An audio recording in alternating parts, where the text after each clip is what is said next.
Petrol pump কর্মীকে গাড়ির তলায় পিষে মেরে ফেলার ঘটনায় অভিযুক্তদের পুলিশি হেফাজতের পরে আজ পুনরায় অভিযুক্তদের আদালতে পেশ করলে শান্তিপুর থানার পুলিশ। উল্লেখ্য, দিন কয়েক আগে নদিয়ার শান্তিপুর কন্দখোলার 12 নম্বর জাতীয় সড়কের পাশে একটি পেট্রোল পাম্পের কর্মরত 24 বছর বয়সী এক যুবকের কাছ থেকে একটি ম্যাক্স গাড়িতে থাকা 4 জন ব্যক্তি তেল ভরে। তখনই গাড়িটিতে তেল ভরলেও ওই যুবককে টাকা না দিয়ে পালিয়ে যাওয়ার চেষ্টা করে ম্যাক্স গাড়িটি। তখন ওই যুবক তার দায়িত্ব পালন করার জন্য ছুটে গিয়ে গাড়িটিকে আটকানোর চেষ্টা করে, আর সেখানেই ওই যুবককে গাড়িতে থাকা এক যুবক ধাক্কা মারলে গাড়ির নিচে পড়ে যায় বিশ্বজিৎ দাস। এরপরে ঘটনাস্থলে মৃত্যু হয় তার, যদিও গাড়িটি এলাকা ছেড়ে পলাতক হয়ে যায়। আর অভিযুক্ত সহ গাড়িটিকে খোঁজার জন্য নাজেহাল হয় পুলিশ। অবশেষে গাড়ি সহ অভিযুক্তদের ধরতে সক্ষম হয় রানাঘাট পুলিশ জেলার পুলিশ আধিকারিকরা। এরপর অভিযুক্তদের আদালতে পেশ করলে 7 দিনের পুলিশি হেফাজতে নেওয়ার আবেদন জানানো হয় আদালতে।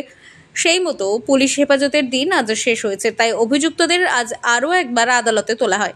জানা যায় অভিযুক্তদের নাম আলামিন ওস্তাগার, আলম গাজী, সুমন মোল্লা ও আরফিন গাজী। এরা প্রত্যেকেই সাউথ 24 পরগনার হাসনাবাদের বাসিন্দা।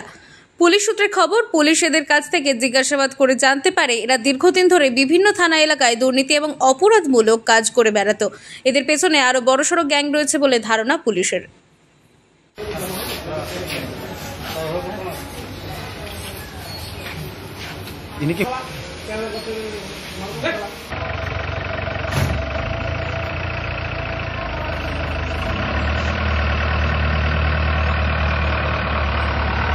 নদিয়া থেকে মাধব দেবনাথের রিপোর্ট, আনন্দ বার্তা।